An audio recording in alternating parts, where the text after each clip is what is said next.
of the things that I've talked about for the last 2 days and that Anita has spoken about, I think are germane to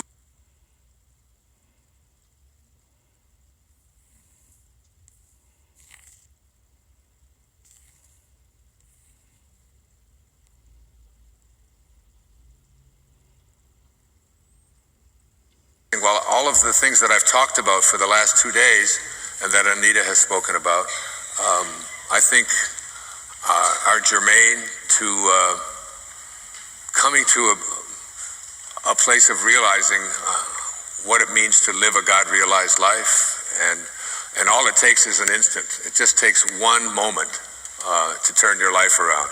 The two moments that I discussed here, the moment with my father and the moment on the Long Island Expressway when I decided that because I can imagine if I'd have continued driving and that burning in desire hadn't been there in that moment, it's just impossible to even conceive of it. This certainly wouldn't be taking place today, and I would have retired as a professor 10 or 12 years ago and lived a very different life. Those are just two. And two roads diverged in the woods, and I took the one less traveled by. And that has made all the difference. That was a road less traveled by. There's very few people who would have taken the road that I took and turn away tenure to have to fulfill something inside of it. So what I'm calling this is how you'll if you take on all of the things that I've presented here in the last 2 days, and from all of the readings that I have been doing, and you're the beneficiaries of my going through some very deep and profound and obtuse literature and trying to move it around and excavate through it into a way to make it to be more meaningful and applicable to our lives. And I've done the best I could with that. But I still don't think that there's enough specifics in there about the kinds of things that you'll start noticing about yourself when you just make this conscious decision to be a being of light, to come from a place of love and eradicate fear and all of the other stuff that's inside of that orange that comes out of you when you are squeezed. So I read a book a few years back. It was called How to Know God. It wasn't how to know about God. It was how to know God. And it was written by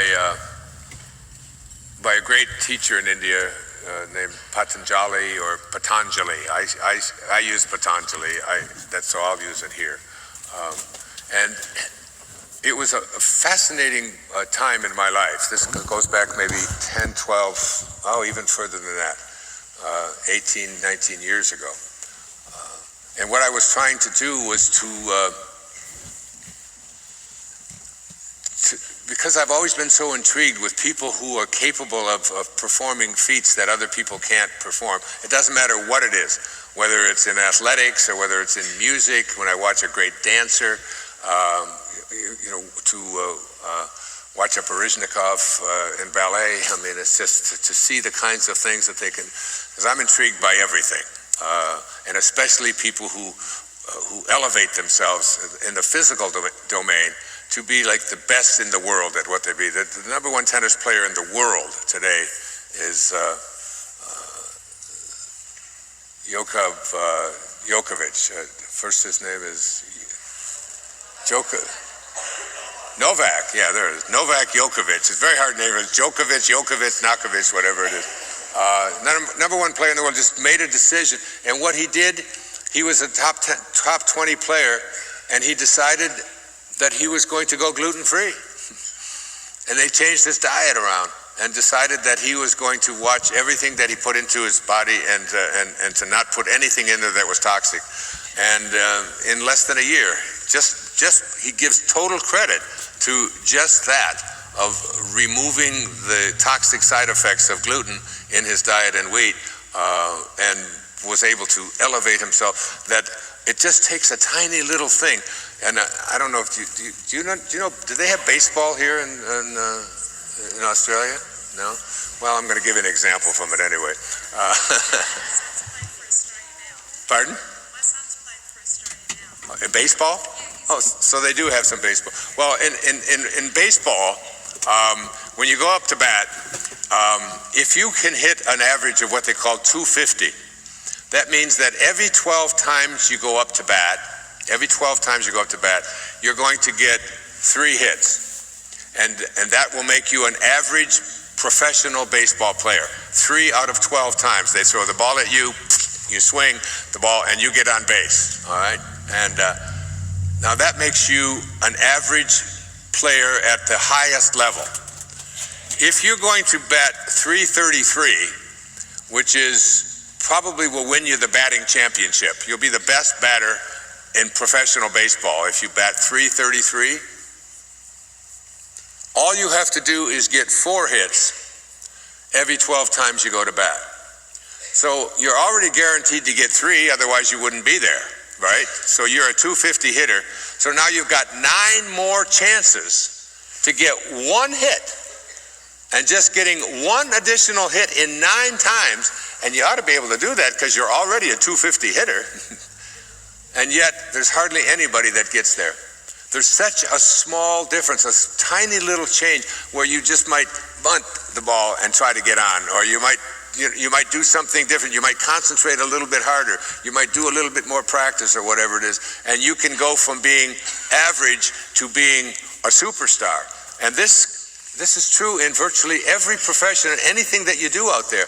You're only a tiny little thought away from being the very best in the world at what you're doing or what you would like to do. It's just one little event can change everything.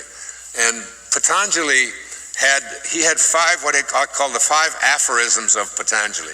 What I was doing at the time that I was reading How to Know God, there are 40 sutras in How to Know God. And these sutras are words that you repeat to yourself. And if you repeat the first one to yourself over and over and over again, and then you put it into practice, and it's a mental practice, then the next day, you do this for 40 consecutive days. The next day, you do the first sutra, you repeat it again over to yourself, you memorize it, and now you take on the second one. And these are only a couple of sentences each.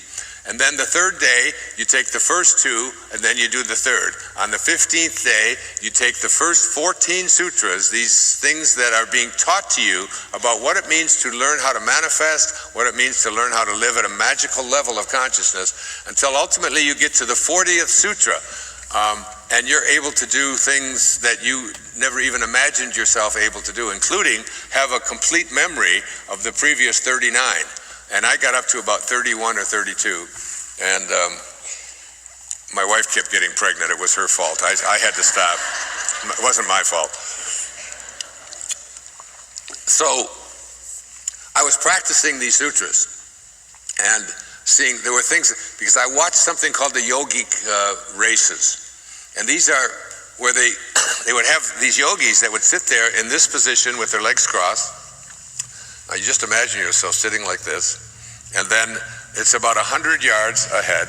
There's about 8 or 9 hurdles, and they start out about, let's say this is your level here. They start out about this high. So you bounce yourself down to that first one, and they're racing doing this.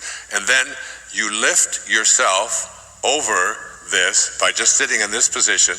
You're able to lift your body up and go over it, and then you go on to the next one that's a little bit higher and a little bit higher until you get to the very end.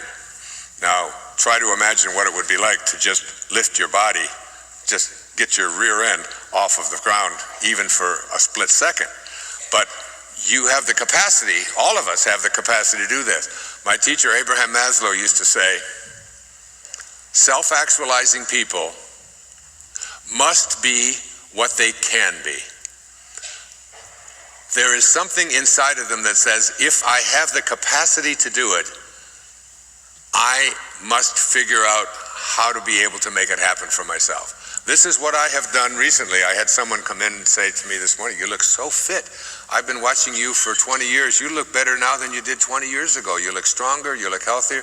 I said, I have made a commitment to radical well-being, to making my body at the age of 75 respond to me, because what I have come to know and understand is that what happens to you when you get older is a result of what you believe when you are younger.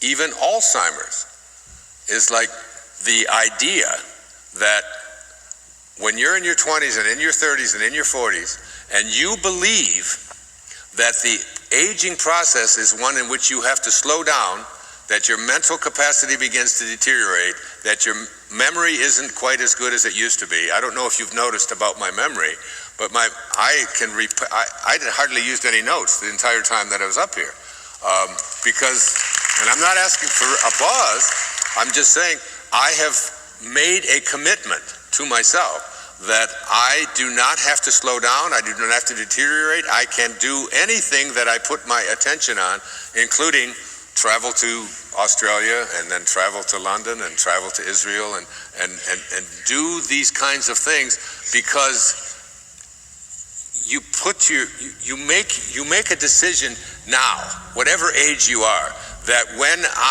as I go through the process of my body going through what we call the aging process, that I am never going to believe that I have to slow down, that I have to deteriorate, that things can't work out for me as well, that I'm going to get something like Alzheimer's and so on. You need to make a declaration to yourself now, to yourself. I will never attract Alzheimer's into my life. It is not something that I'm going to buy into. It's not something that's going to show up. If I start forgetting things and so on, I'm just going to work harder on my memory.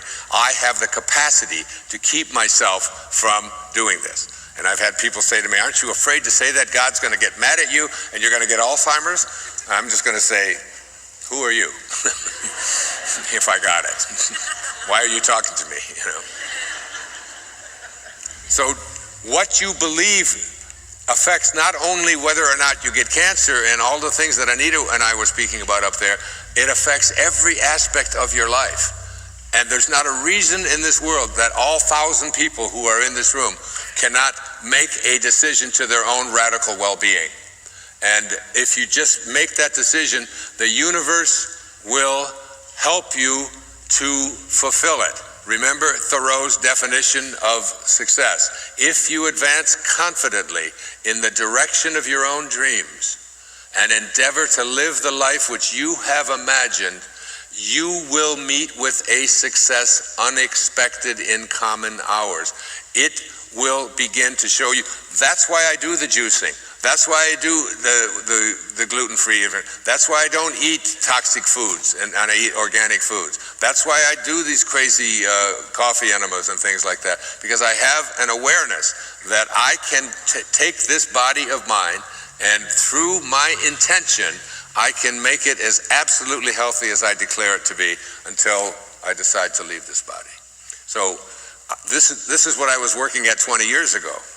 And I've always known that you do not have to slow down. It does not have to, but you've got to be so cautious about the ways that you think and process this about your life. Make a commitment right now to yourself that I'm going to live from a place of radical well-being. All you have to do is make that commitment, and then what you're doing is you're removing some of the corrosion that exists from living at ordinary levels of consciousness, is what just Castaneda was talking about when I was reading that earlier this morning.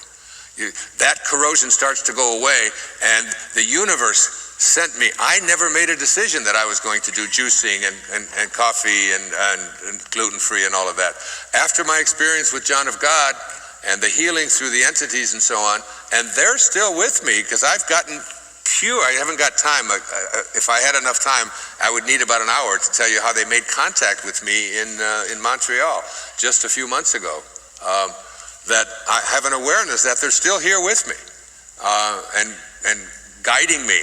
And once you are in that intention and you're living from that place, this universal consciousness you'll start to align with it. And once you start aligning with it, it will recognize itself and offer you whatever it is that you need in order for you to fulfill that destiny that you signed up for. But if you're believing that it can't happen, or if you're believing that it's hard or that it's difficult and so on, it doesn't know anything about hard. It doesn't know anything about difficult or about it not happening. This universal consciousness just knows about being, It just knows about love, and it will send you the right people, the right events, the right circumstances. That's what I can see clearly now is really about. So there were 5 aphorisms that I want to go through first.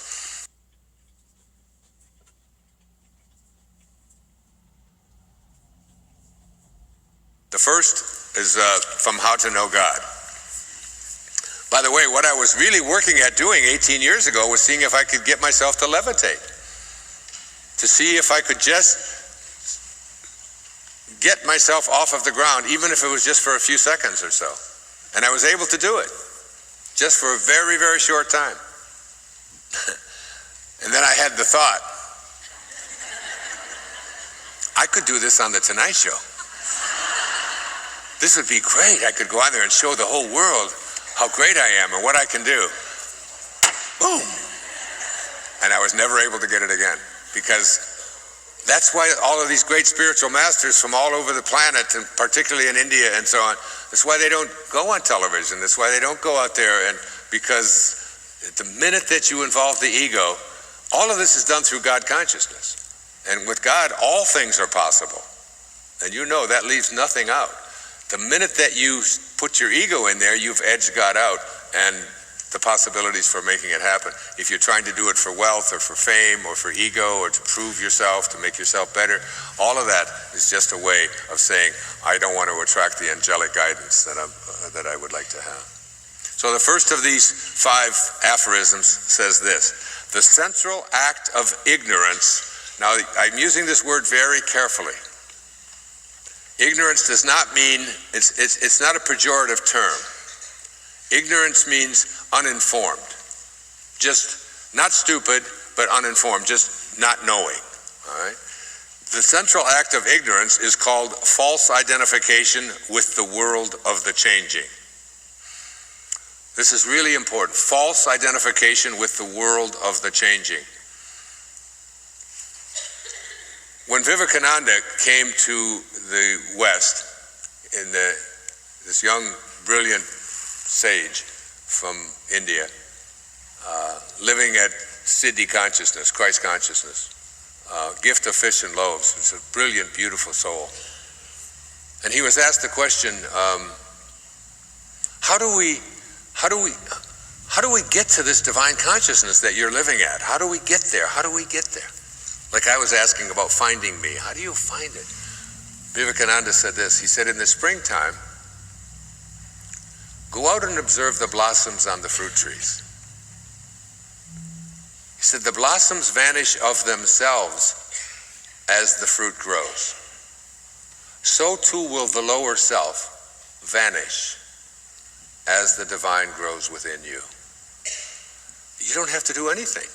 You don't have to push anything away. You don't have to fight anything.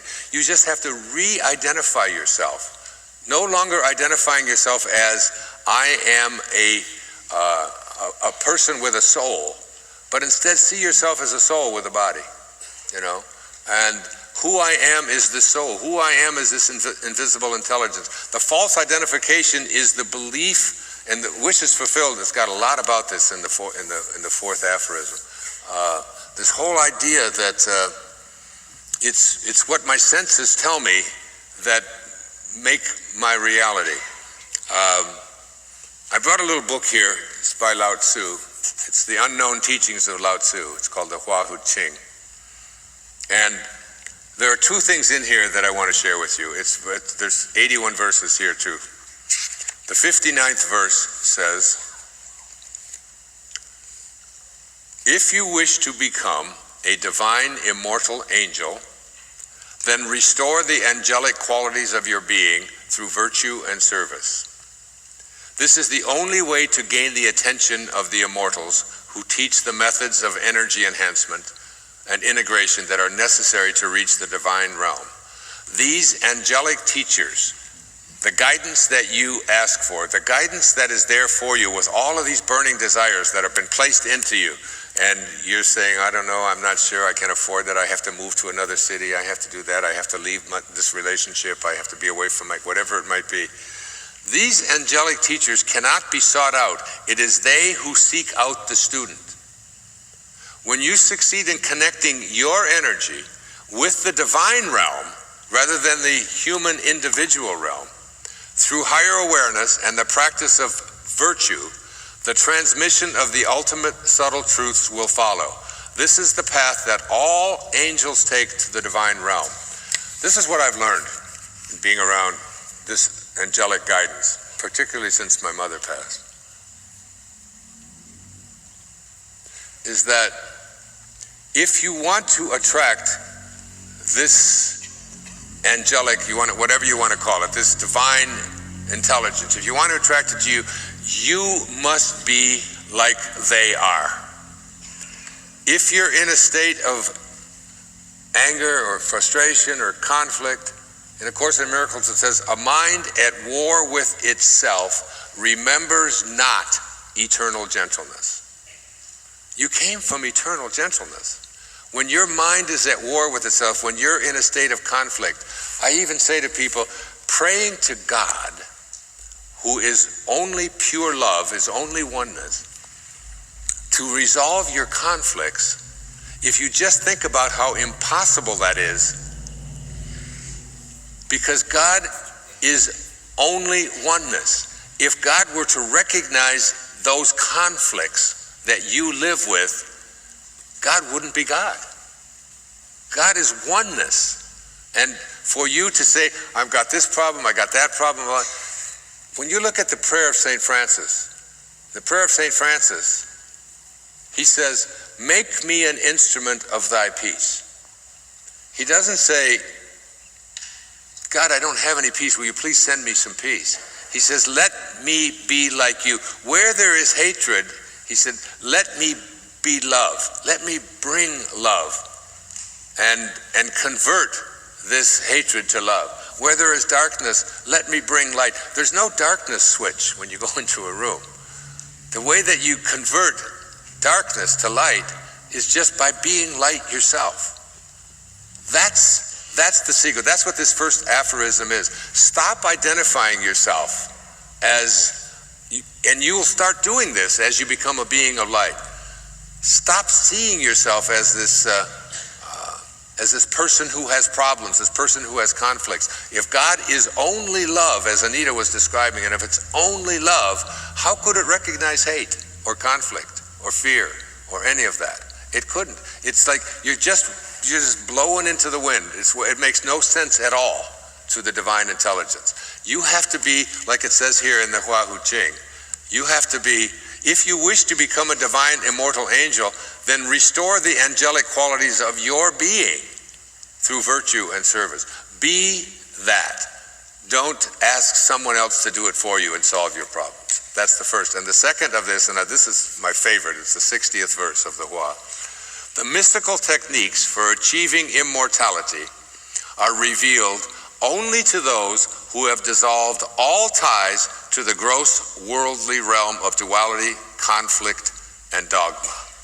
You have to dissolve all of your ties to that physical world. I know you can't do that in one instant. I shouldn't say that. You can do that in one instant. And it's easy, because if you believe it's hard or it's impossible, you won't even take it on. As long as your shallow worldly ambitions exist, the door will not open. If you want to have God consciousness be there to guide you, you must think and act like God. You must be that. That's the first aphorism.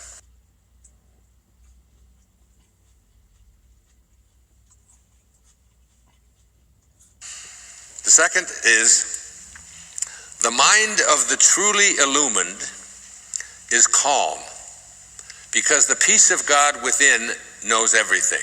This is direct quote. God cannot express God within you until you can choose peace. When I used to drive all 5 of my kids to the same school, pre-K, first grade, third grade, fifth grade, seventh grade, whatever it was, they were all in the same car driving them all to school. And all of them arguing over who called shotgun and who's going to do this and arguing this, and I want to play that, but I want to put this music and I want to do that. And I had a little sign on my dashboard of my car. It says, I can choose peace rather than this. And you want to be able to choose peace, to be in a state where you can't allow people to take you away from your peace. You'll start noticing that you want more quiet time, that you don't want to walk into a room and instantly turn on the television or have the radio on or have something blaring at you, that staying in a place of calmness. The mind of the truly illumined is calm because the peace of God within knows everything. God cannot express God within you unless you can choose peace. The third says, I just wanted to just give you one quote here from Mozart about content, because that basically is contentment. If you open up the first few chapters of Vasista's Yoga, they talk about the gateways to spiritual liberation.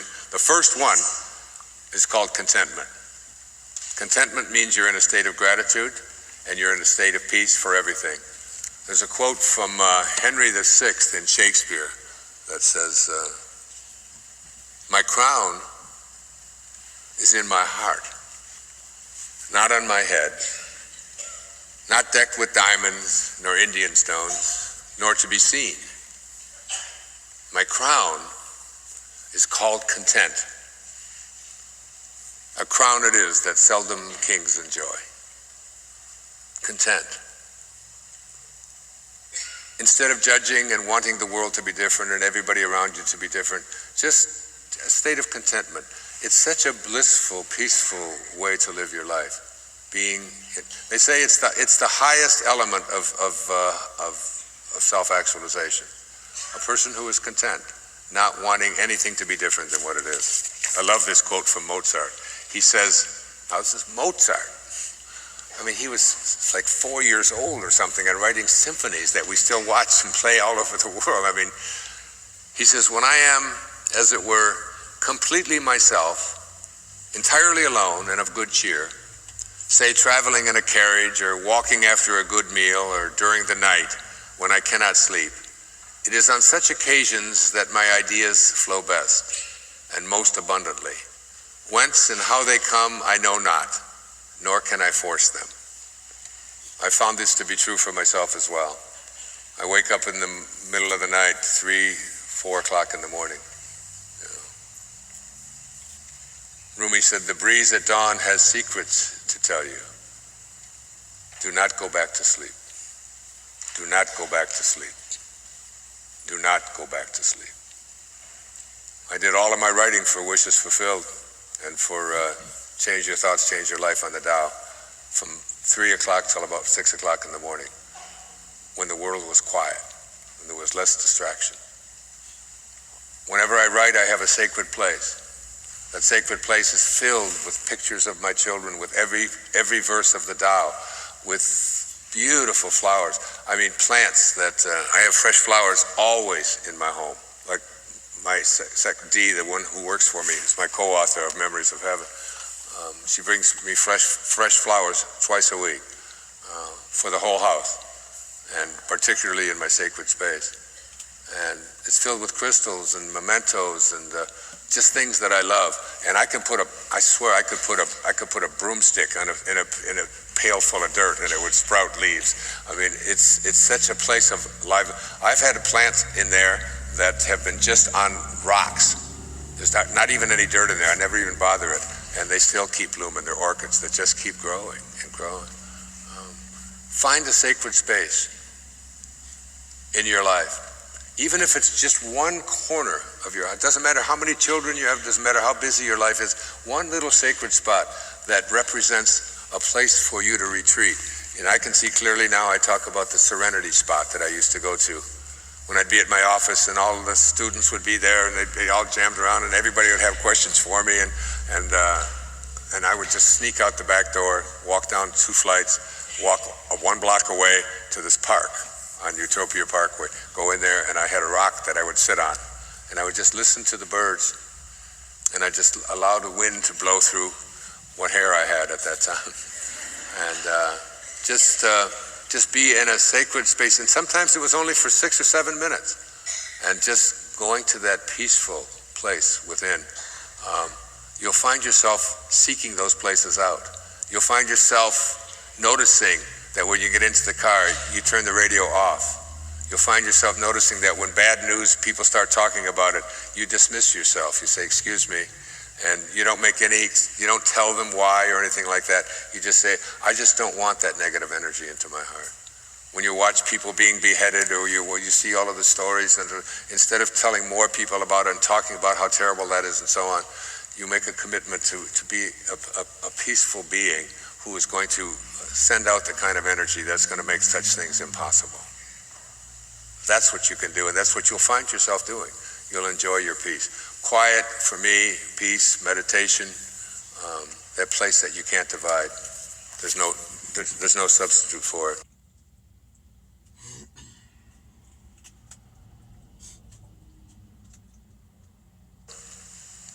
The third aphorism of Patanjali says this: the person who is steadfast, now this word steadfast is really crucial. The person who is steadfast, that means you never slip. It means it doesn't mean that you do it sometimes and other times you don't. Steadfast means always. The person who is steadfast in abstaining from falsehood, that is,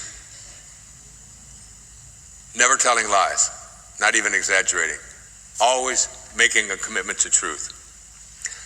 And even if you find yourself fudging the truth a bit or exaggerating on something, you stop yourself. And if you say, well, we were there, it was 22 times we were there, or I did this 22 times, and you realize that you've added 10, you say, or maybe it was less than that, but whatever it was, you're constantly correcting yourself and catching yourself. Not because it's so important about what number it is, but because it's a reminder to your inner self to be coming from a place of truth, always. All right?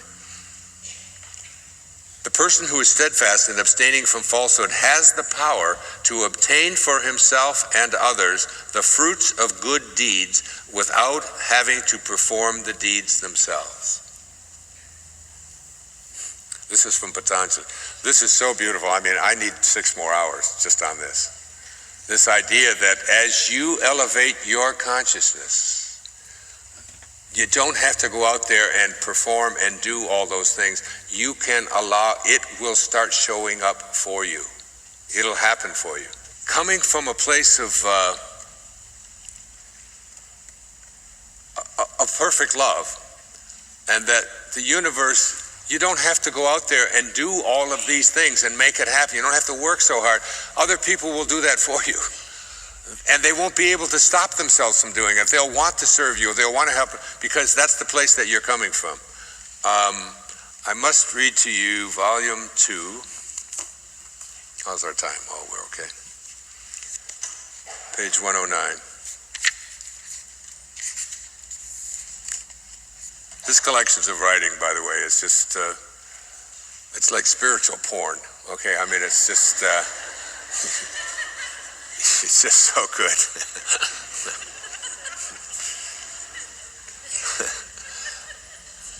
The moment men become free from the belief that they are mere human beings, subject to human laws of life and death and the limitations which human beings have imposed, that moment they will see that they are free from all human limitations and may become sons of God if they will. The moment they realize they are divine, and I told you at the very beginning, the thing that we fear the most is our own divinity. The idea that we truly are these infinite pieces of God. We fear this. They are free from all limitations and possessions of the strength of, and possess the strength of divinity. And man knows that this divinity is the place where being becomes most directly in contact with God. Man is beginning to see and know that this divinity is not something to be injected into each from without. He is beginning to know that it is the very life of each and every person. This whole idea that I have to go out there and I have to work and I have to do this and all of that. You just shift your consciousness and you will receive the fruits of the deeds without even having to perform them. All I can say is it's just worked for me, and it always continues to work for me. It's basically that definition of Thoreau's again. Advance confidently, follow your dreams, and you will meet with a success. Things will start chasing you. The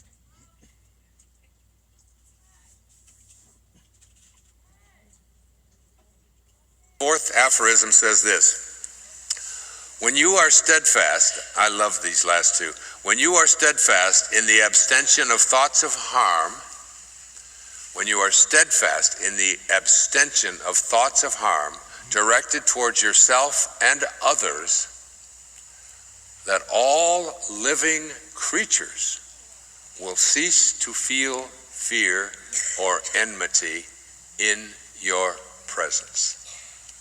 I have just given a description of Francesco, St. Francis, from the 13th century, who was living at Christ consciousness, and all living creatures, even the wild dogs, would be tamed in the presence of his energy. And all you have to do to get to this place, there are some people you know that when they're around babies, babies just can't take their eyes off them. I practice this all the time with babies. I'll be walking along and I'll see a baby and they'll be following me. The mother will be 15, 20 yards ahead and the baby can't take its eyes off, because I am sending so much joy and love and peace and just excitement to that person, because I know that heaven lies about us in our infancy, said Wordsworth, right? And there are some people who babies just light up, animals get calm and so on. My daughter Sage, that little girl that you heard speak up here, it seems like wherever we go, butterflies come and land on her. They come and land on her shoulder, they land on her hand. It's been her whole life, because she has just such a love for animals. We were just at the Currumbin Park up in Brisbane with the koalas, and we had this private whole thing there. And you should have seen all of these little creatures coming around her. One of the birds just almost, we were at a bird show, and this thing came and almost landed right on top of her. And it's been happened to her whole life, because she's just a being of light and love. She had to be. Look at how she got here. I mean, that's one persistent little kid, I'll tell you that. So when you are steadfast, now here's the key. You are steadfast in your abstention of thoughts of harm directed towards yourself, that is finding fault with yourself or others.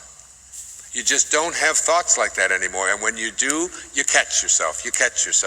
And if they result in behaviors that you don't like, you change the behavior. You go back and you hug the homeless man.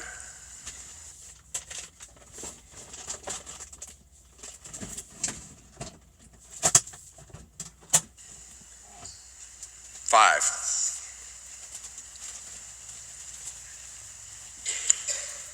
He said, when you are inspired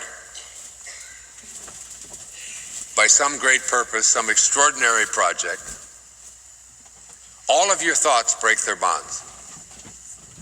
Your mind transcends limitations. Your consciousness expands in every direction. And you find yourself in a new and a great and a wonderful world. And then he said, and I love this, dormant forces, that is forces that you thought were dead, dormant forces, faculties and talents come alive. And you discover yourself to be a greater person by far than you ever dreamed yourself to be. That's what a being of light is. Let me give it to you again.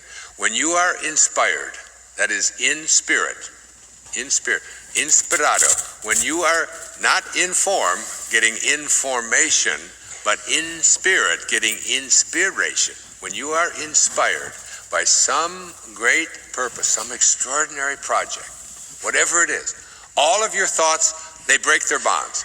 When I'm up here on stage, my thoughts break their bonds. When I'm speaking, when I'm doing this kind of thing, And even when I was playing, I played at a sort of a professional tennis level for quite a while when I was younger. When I was so involved in it, it was like your thoughts break their bonds. So here it is. When you are inspired by some great purpose, some extraordinary project, all of your thoughts break their bonds. Your mind transcends limitations. Your consciousness expands in every direction, which is what consciousness is.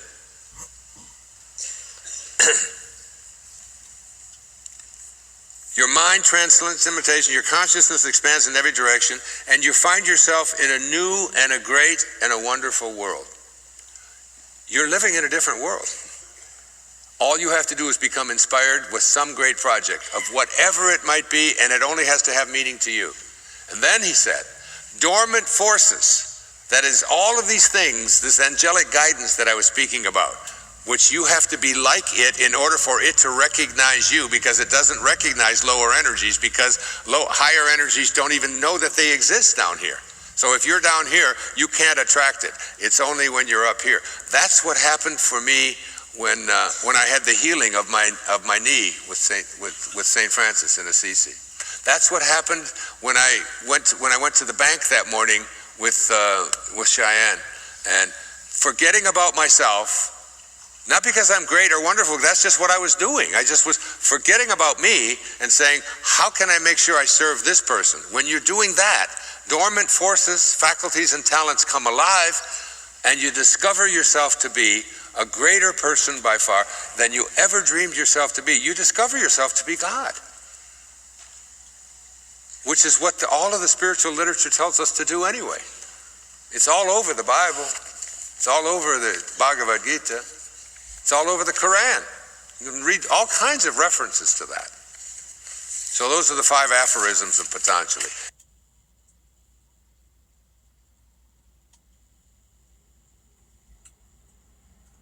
Now, when I was researching what I wanted to say at the end of this program, I went through Rumi's, he calls it his 7-step practical approach to becoming fully human, or to becoming a perfect person. And this is very simple, this is what they are. 1, he says, remove anger. I have a poem for each one, but I haven't got time to go into all of them. Remove anger.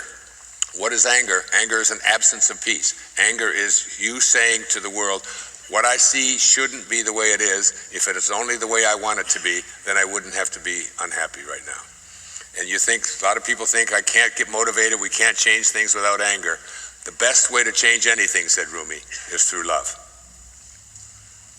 So removing all thoughts of anger towards anything or anyone, because they are lower and lower energies. 2nd, forgiveness. Whoever it is that wronged you. I had somebody just remind me the other day that somebody borrowed $1,500 from me about 8 or 9 years ago. And they said, aren't you mad at that woman? She still hasn't paid you back that money that she said that she would pay back. And it's been, I don't know, 12 years or more. And I said, I distinctly remember forgetting that.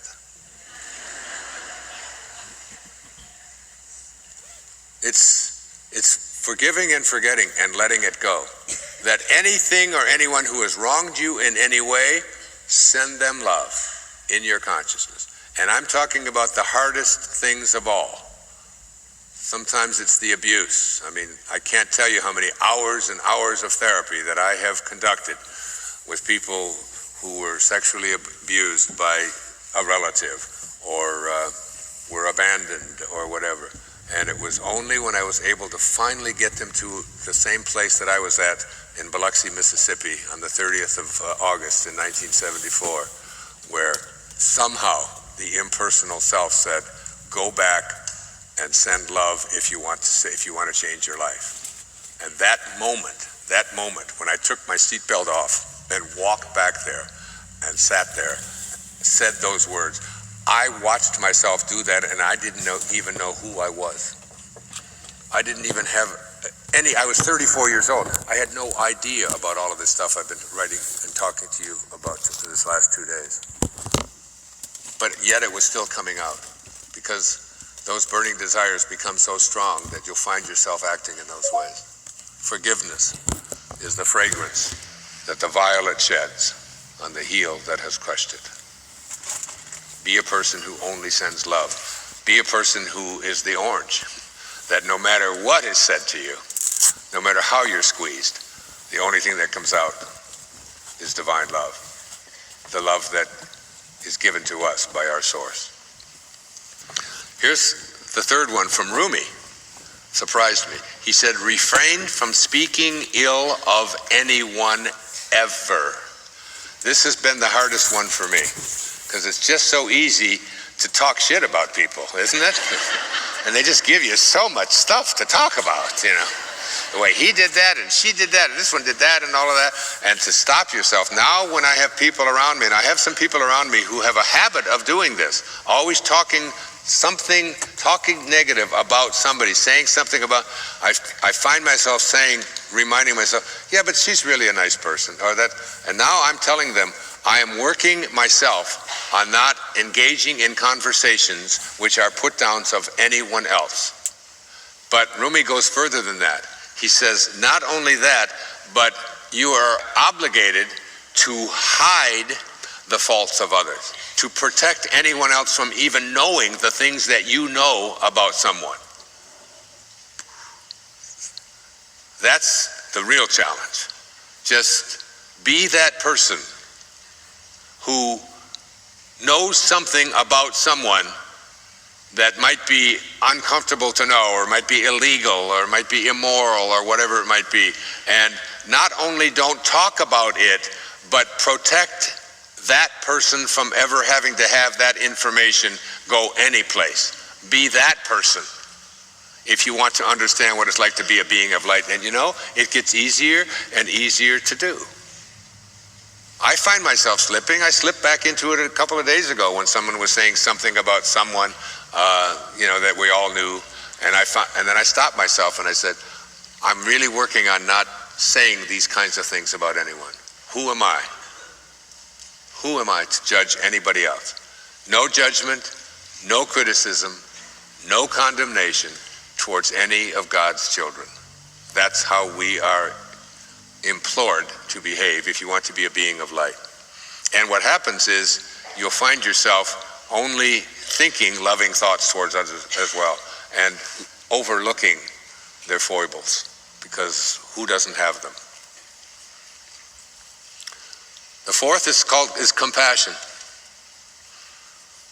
The Dalai Lama said, if we could take every child on earth at the age of 5 and have them meditate for 1 hour a week on compassion, we could eliminate all violence on our planet in 1 generation. From the Dalai Lama. That's every child at 5. 1 hour a week meditating on compassion towards others. In a generation, it's gone. I found that when my wife and I separated about 16 years ago, and I was in the closest thing to a clinical depression that I've ever been in, trying to figure out how could this have happened, and such deep sadness, that was one of those storms that I was talked about earlier with Elizabeth Kubler-Ross.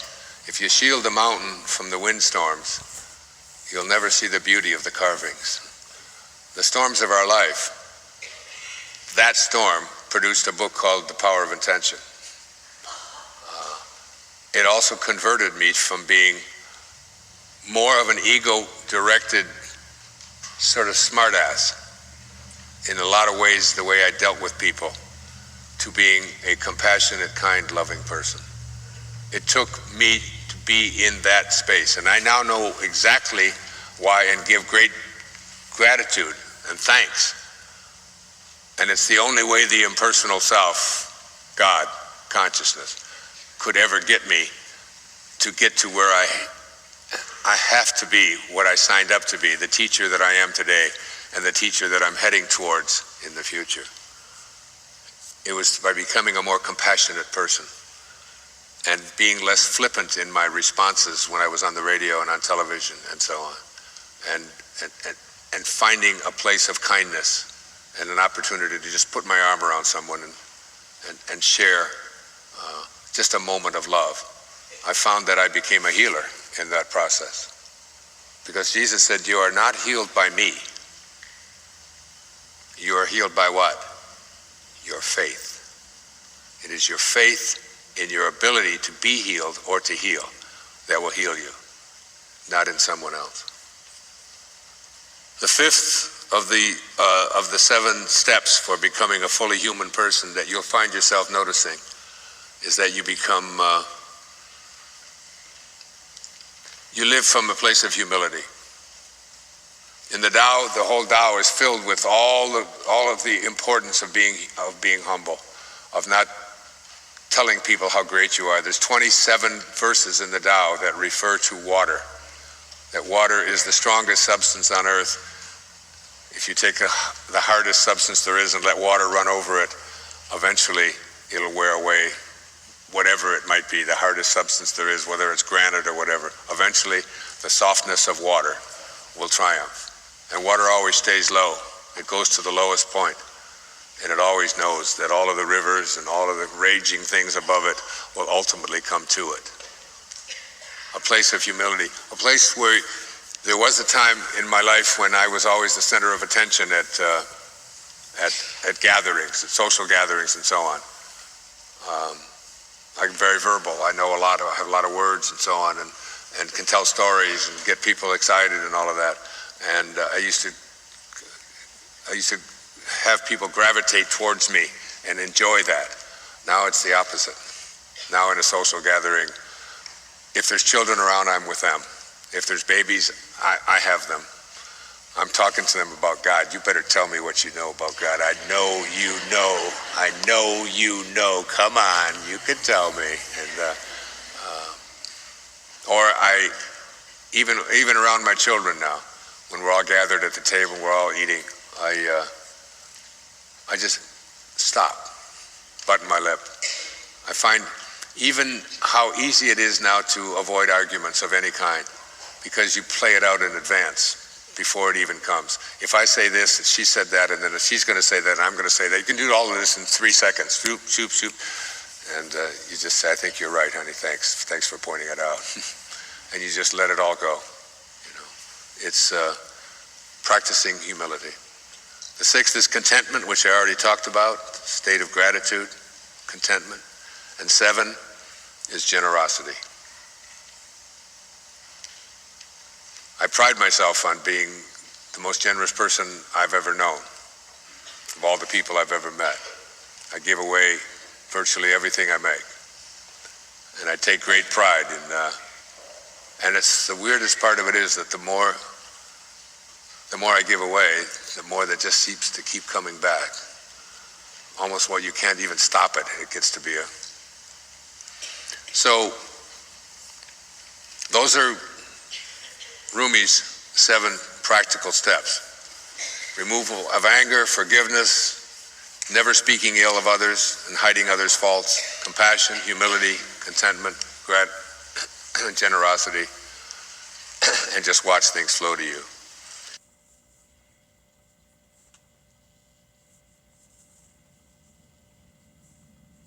Here's the things that you'll notice in yourself as you become a being of light, as we get ready to leave. First thing you'll notice is that your inner mantra will change.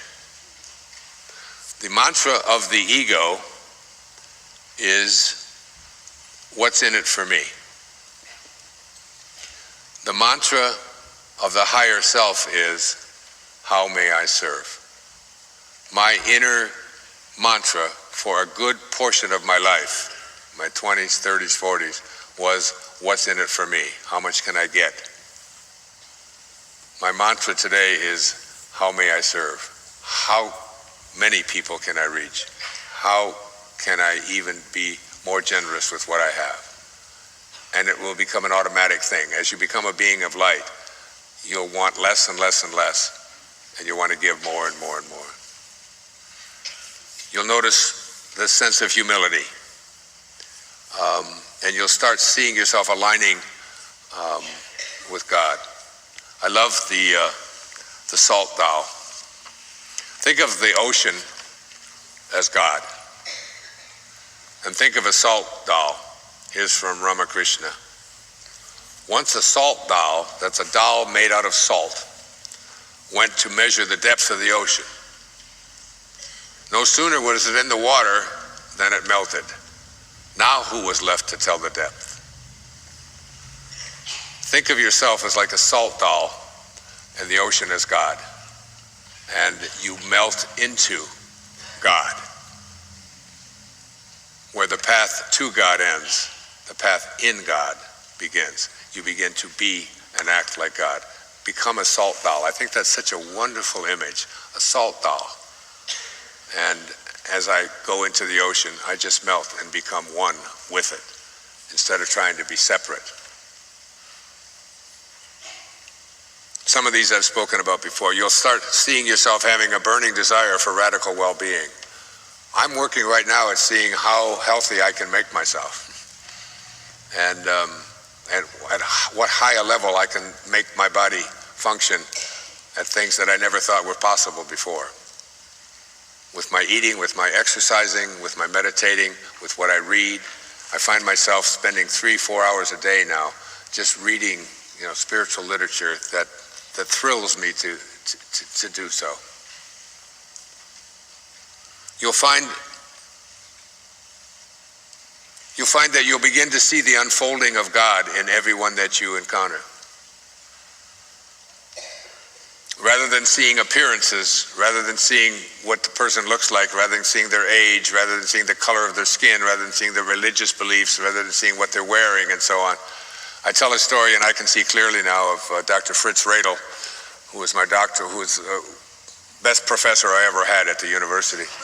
And we had a seminar. There were 6 of us in the seminar. It was an advanced seminar doing case studies towards the end of my PhD program. And he was giving us a midterm. And he walked into the room and he said, "This is your midterm exam." We all had our blue books out and we were going to write for 3 hours, and we were all ready for it. And he wrote this on the blackboard. He said, he didn't write it out, he handed it to us, and it had a little paragraph, and it said something like this. He said, "A self-actualized, fully developed spiritual being," but he just used the term self-actualization because we were studying Maslow's work at that time. He said, "A self-actualized being, man, shows up at a dinner party, and everyone is dressed in formal attire or semi-formal attire, suits and ties and nice dresses and gowns. And he shows up with a pair of blue jeans, wearing a pair of dungarees and a t-shirt and a baseball hat. What does he do?" That's your question. You have 20 minutes to write about it. And he walked out of the room. And we all started writing feverishly about what we thought a fully functioning, self-actualized person would do under those conditions. That is, he certainly wouldn't change his clothes. He wouldn't get himself all worked up about it. He probably wouldn't even apologize for it, or he might explain whatever it was. We all wrote. And he came back into the room in 20 minutes and had each of us write what our answers were. And he took his briefcase. He was a great guy. He was from Vienna as well, and he knew Viktor Frankl. And he threw his briefcase down, and he said, "You all fail." He said, "All you had to do is write 3 words, and you would have had the answer." And he turned around and he took his chalk and he wrote on the blackboard, "He wouldn't notice." You'll start noticing that you don't notice. You start seeing the unfolding of God in everyone rather than the appearances or the external event. That's one of the things that you'll really notice as you become a being of light. Highly functioning people keep their imagination pure. You'll notice that you don't ever want to put anything into your imagination that you don't want to manifest. That's one of the great lessons of higher consciousness. That you don't want to put things into your consciousness that say, it's difficult, I can't do that. It'll take too much time, I can't afford it. You never place anything into your imagination that you don't want to manifest. So you have to understand that if you put your thoughts are the things, are the currency that you have for your life. I always say, if I were to give you $1 million and tell you to go out to the mall and buy anything that you want, this is the currency that you have to get whatever you want. And you go out into the mall, and the first store you go into, it has a whole series of ugly things, big old rugs and lamps, and you look at these old rugs and you say, they want $30,000, $40,000 for each one of these? Oh, they're hideous. Send me home 5. You go to the next store and they've got lamps that are even more hideous that match the rugs, and you say, send 6 of those home. Now you've gone through $200,000. And all day long you've got this currency to buy what you want, and every store you go into, you purchase what you don't want. Then you get home and you say, why is my house and my life filled with all this stuff that I don't want? And the answer is, you're insane. You have currency to purchase what you want, and you're using it to buy what you don't want. That's insanity. The currency that you have for getting what you want are your thoughts, the thoughts that you pick. If you're picking thoughts about what you don't want and constantly talking about what I don't want, even if you don't like the way your life is and you put your attention on what is, more of what is going to show up. If you put your thoughts on all the things that you don't want, and you're always thinking, like with cancer, and you're always thinking about what you don't want, and the universal law is the law of attraction, you will attract more of what you don't want because that's what you are thinking about. It gets worse. If you put your thoughts on the things that other people think that you should have, and those are things that you don't want to have in your life, but you're always talking about, my mother did this, and my grandmother wants me to do that, and this, and those are the thoughts that you have, you're going to attract more of the things you don't want because you become what you think about. If you put your thoughts on what always used to be, the way things always have been, and you're always talking about this is the way things always have been, we've never been able to do out, you will attract more of what always has been. The only way to attract things into your life that you want, and you'll start noticing this as a being of light, is by putting your attention on what you intend to manifest and then acting like it says in the book of Romans, he calls those things which do not exist as though they did. You have to act as if assuming the feeling of the wish already being fulfilled and come from that place. That's how I dealt with the leukemia, almost from day one. Once I got over the shock of that this is a possibility, that this is something that I have, then I began to see myself as healed. And as I began to see myself as healed, that's when Raina Piskova, Dr. Piskova, contacted me. That's when the woman brought me the coffee thing. That's when the juicing thing, that's when the Gerson method started. All of these things began showing up into my life when I put and assumed the feeling of the wish that I have already being fulfilled. He calls those things which do not exist as though they did. You'll find yourself detaching from outcome, not doing things because of how much you're going to make or what kind of rewards you're going to get or how much you're going to get or what the stars and the trophies and so on that you're going to get. You find yourself acting in your life, doing the things that bring you a sense of joy and detach from the outcome. And the irony is that when you detach from outcome, the things that you used to have as shortages in your life start to show up. The money starts showing up. The right people start showing up. The circumstances start showing up. You find yourself banishing doubt. Trusting your own intuition. Seeing beauty in ordinary places. And having an awareness that, for me, I used to not like the spiders that come into my house. You know, they build their little spider webs. Now I can watch for hours. I can see the beauty in it. I had right next to my toilet, right over by the paper, there was my buddy Gus. I called him Gus, and he was building a spider web. And every time I'd go in there and sit down, I would just, I could be in there for like 45 minutes. And I would just watch this thing spinning, this web, and I would find such beauty in that thing that I went away for a month, and there was a lady that was going to come in and clean while I was gone, and I put a big notice around and put a paper around and said, "Don't bother Gus. Whatever you do, don't get rid of Gus." Because then one day I went in there, and there were all these tiny little bugs or whatever it is that had shown up in the web, and then I would watch him come out and eat and so on, and I think, you start to see beauty in everything. That's what happened after the experience I had with John of God and the entities. Everything just looked so beautiful, like all of you do to me. Even here right now in this moment as we're getting ready to leave, all I can see are just happy, contented, beautiful human beings who have honored me by coming here and being willing to listen to me for a couple of days. It's a thrill that I can't even describe in words.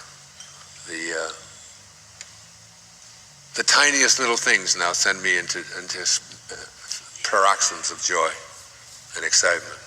You'll start noticing that. You'll see beauty everywhere.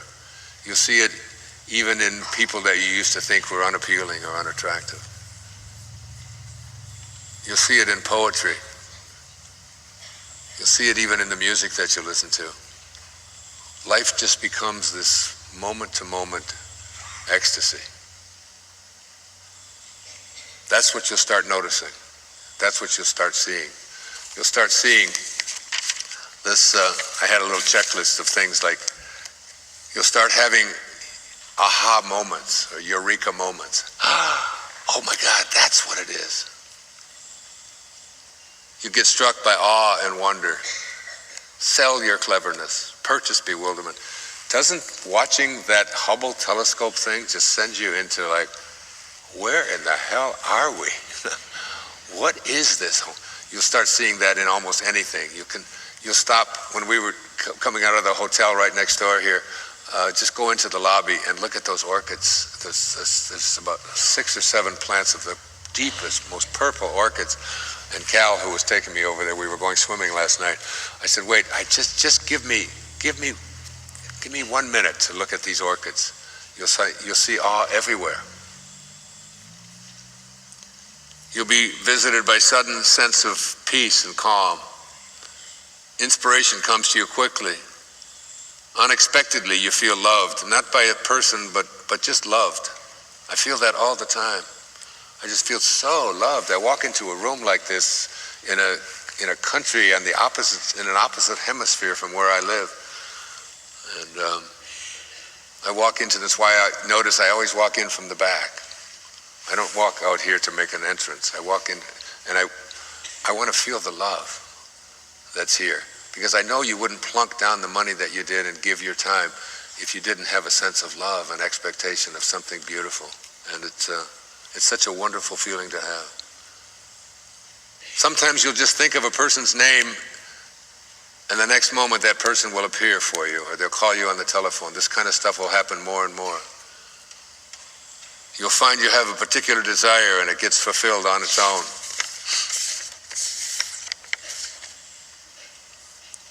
You'll have a sense that you're always being guided. Do you really sense that? Do you really feel that there is guidance available? And if you want more of it, just be that love. And ultimately you'll start to have a sense, an awareness that there's a purpose to all of this. That this is a universe that has no accidents. It's orchestrated by a divine, infinite intelligence. And who you are is not this body you're in, or these thoughts you have, or this mind of yours. All of these things showed up in the space, the quiet, empty space.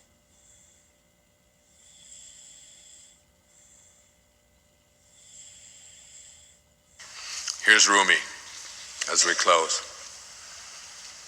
I tried to find him on the Christian cross. but he was not there. I went to the temple of the Hindus and to the old pagodas, but I could not find a trace of him anywhere. I searched on the mountains and in the valleys, but neither in the heights nor in the depths was I able to find him. I went to the Kaaba in Mecca, but he was not there either. I questioned the scholars and the philosophers, but he was beyond their understanding. I then looked into my heart, and it was there where he dwelled. And I saw him. He was nowhere else to be found. In your heart. Rumi, you who seek God, apart, that which you seek, thou art. If you want to see the beloved's face, polish the mirror and gaze into that space. Because in every single moment of your life, you can trust me on this, you have one choice. You can either be a host to God or a hostage to your ego. It's your call. I love you so much. Thank you. Thank you.